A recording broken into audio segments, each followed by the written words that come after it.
She hasn't even tried it for one day. How can she say that? Of course she had to bring that up, right?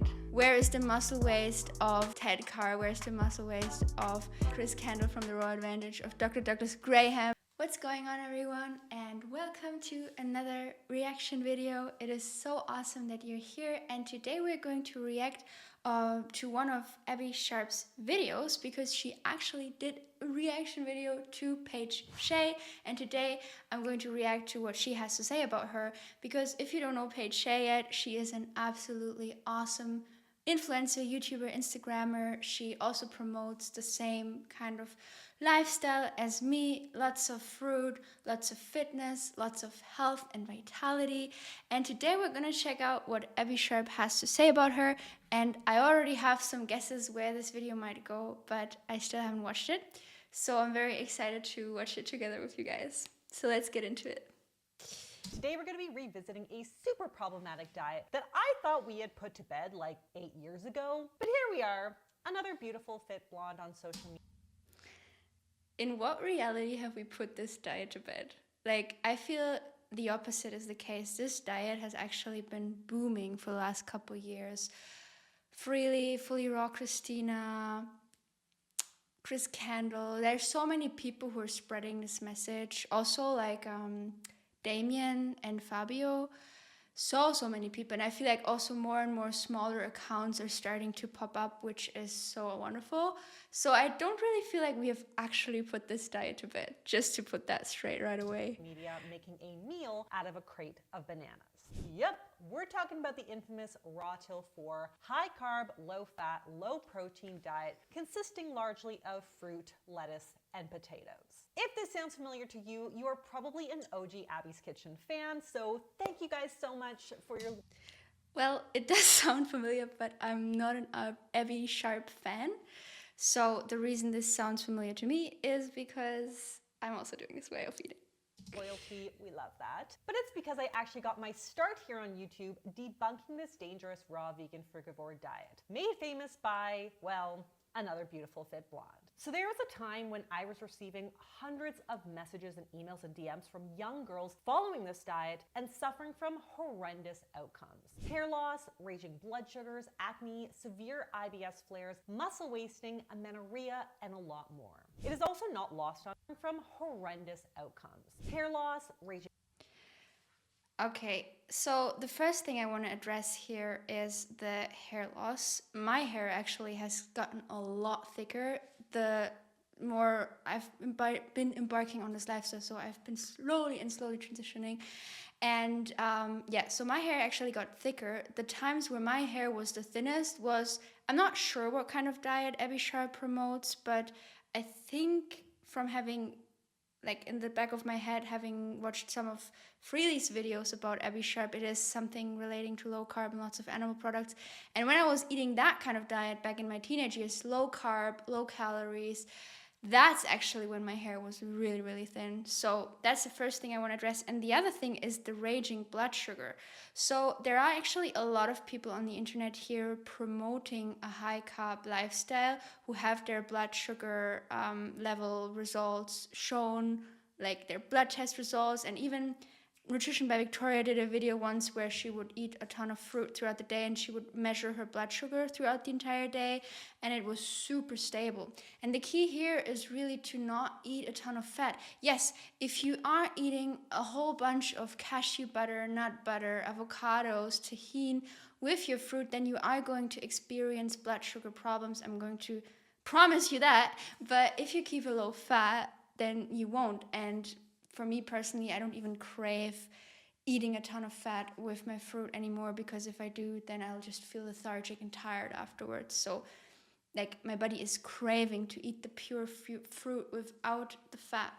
Little advertisement break. In the description box of this video, you're going to find a Flat Tummy Feast cookbook, which you can now download for free.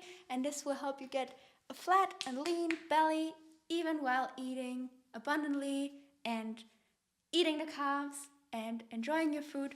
So definitely make sure to grab these recipes. I'm sure you'll absolutely love them. And they've not only helped me, but also a ton of my clients lose weight and get a flat belly as well. Acne, I can also debunk very quickly. My skin is super clear, and everyone I know on this lifestyle also has super clear skin. And yes, sometimes my skin does break out around my cycle, and we are still detoxing, we are still healing, and our skin is one of our 5 channels of elimination, or one of the 5 like main channels of elimination inside our body. So when we start detoxing, yes, there might be some acne happening, but I don't know anyone who has been on this lifestyle long term having kept the acne. Like, usually it goes away if you keep it low fat. Muscle wasting, I can also debunk. I just did some pull-ups on my new pull-up bar, and today I had my personal best of 4 pull-ups, which is super exciting. So I definitely can say my muscles have not been wasting. Where is the muscle waste of Ted Carr? Where's the muscle waste of Chris Kendall from the Raw Advantage, of Dr. Douglas Graham, who has been on his lifestyle for so long, who's literally the same age as my grandpa, but like in his head I'm feeling like I'm talking to someone my age, because he's so sharp in his head and he's also super fit. Like, he actually inspired me to become more fit. So definitely I can debunk that as well. And yeah, the rest I'm not gonna say too much because I haven't researched this in depth, but I'm sure if you ask someone who has been on this lifestyle long term, I've heard of people actually reversing those things, then yeah, you can talk to them and you can see their experience. So just to debunk that, you do not have to experience all these things if you do it the right way. Blood sugars, acne, severe IBS flares, muscle wasting, amenorrhea, and a lot more. It is also not lost on me that this is a very similar protocol to the one followed by Russian raw vegan frugivore Zana de Art, who passed away in the summer at age 39, allegedly related to malnutrition. Of course she had to bring that up, right? So what has been going on with this Russian girl is that she has been doing a lot of dry fasting and under eating. She hasn't actually been eating a sufficient amount of calories. And it doesn't matter on which diet you're on. If you don't eat enough and you don't drink any water and you do dry fasting, like, what are you expecting? Of course, our body cannot survive in these kinds of conditions, but I wonder why there has been so much focus. Like, everyone has been talking about her when she passed away, and I'm so sorry for her family that they lost her, and it really doesn't sound nice what happened. And still, I think it's important to mention that if someone on a standard American diet passes away from malnutrition or just from under eating or whatever else, no one talks about it. It's only when it's someone who's raw vegan that people start talking about it. And yeah, I think it's a shame because it is a wonderful lifestyle. There are so many healthy, great, fit examples.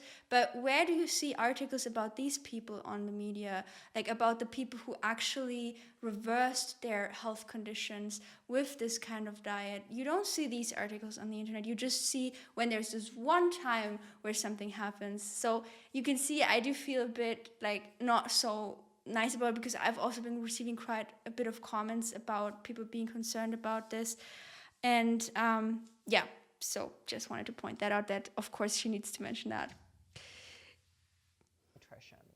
So, I don't know, this feels a bit like a passing of the torch to the next generation of raw vegan frugivores. And of course, I have to worry about a similar fate. But we will be talking calories and restricted eating today, so that's just a little heads up here.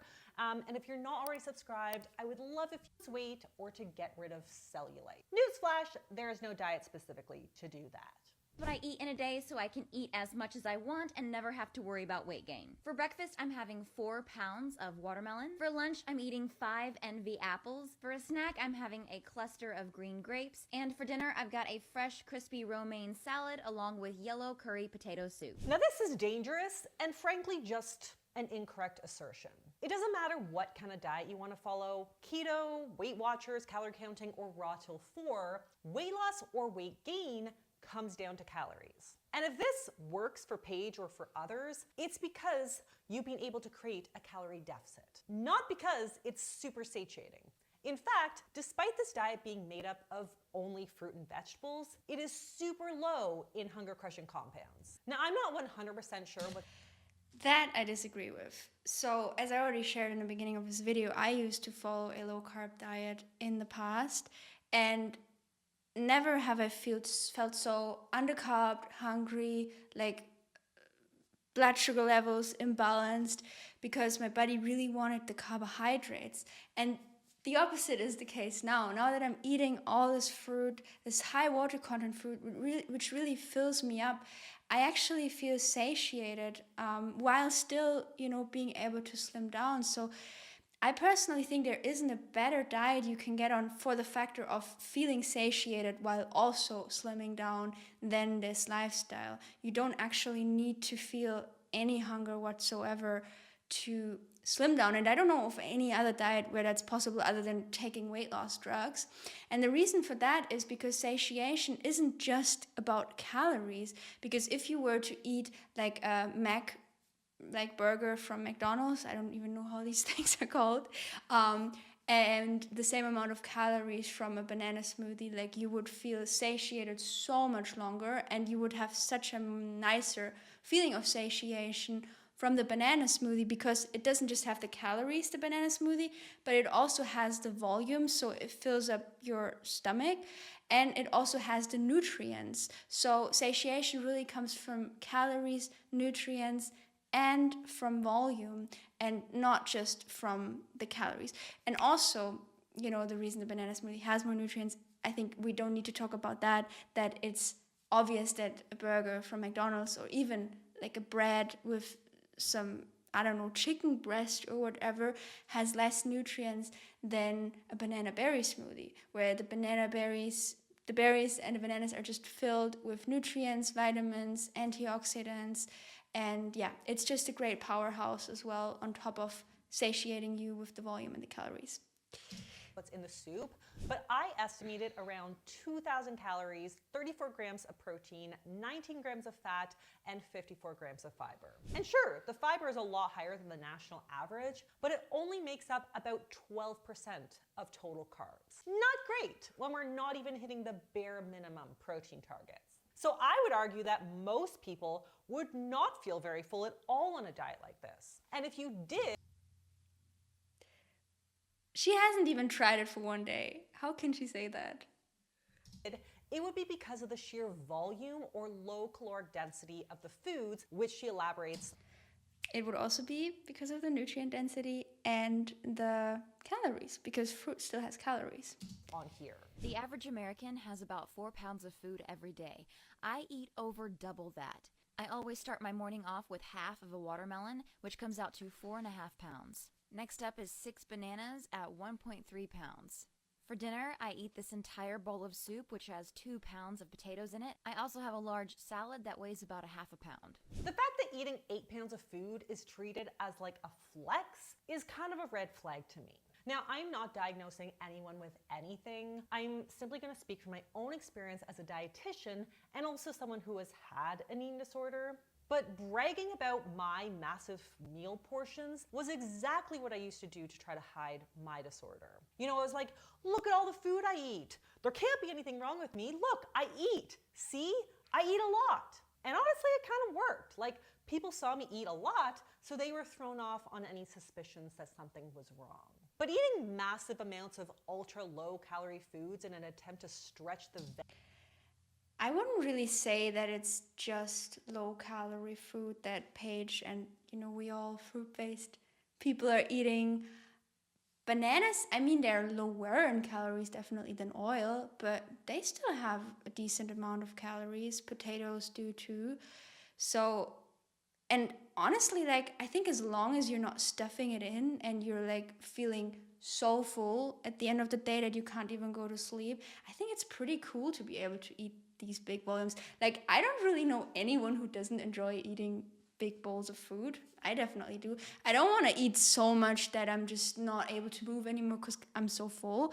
But like, I do like to eat decent portions. I would feel really sad if I were only able to eat like a small bowl of pasta or something.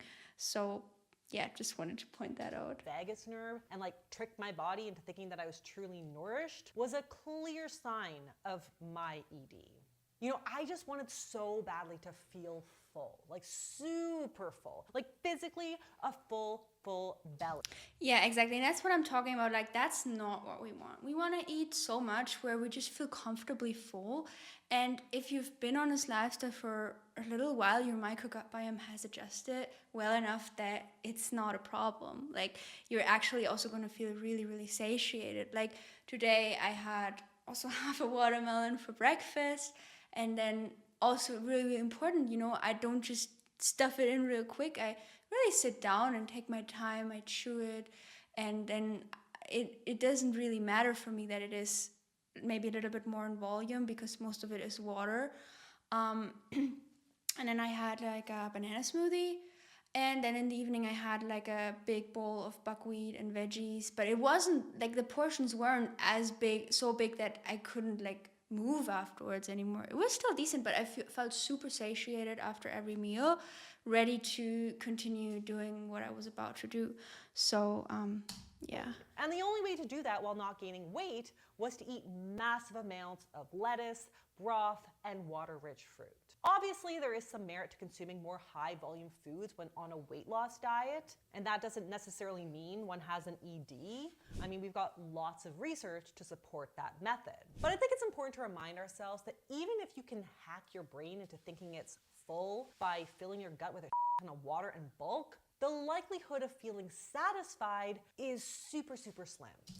Again, she hasn't even tried it. She doesn't even know if it would satisfy her. I can speak from my own experience and from having spent time with a ton of other, you know, high raw vegans, fruit-based vegans, high carb vegans, raw vegans, that you absolutely do feel satiated even after a high water content foods. But it's not that we're eating just melon and, you know, soup and salad all day. We're also eating some calorie denser foods like dates, bananas, potatoes, rice. You know, it's not that we don't eat that stuff at all. We mix and combine high water content foods and also foods that are a little bit more calorie dense. So I definitely feel super satiated because it's, again, not just the calories I'm getting in, but I'm also getting in the nutrients. And now if I were to eat like a burger from McDonald's, I don't know how many burgers I would need to eat to actually feel satiating because there's zero nutrients in them. I mean, there is probably one tomato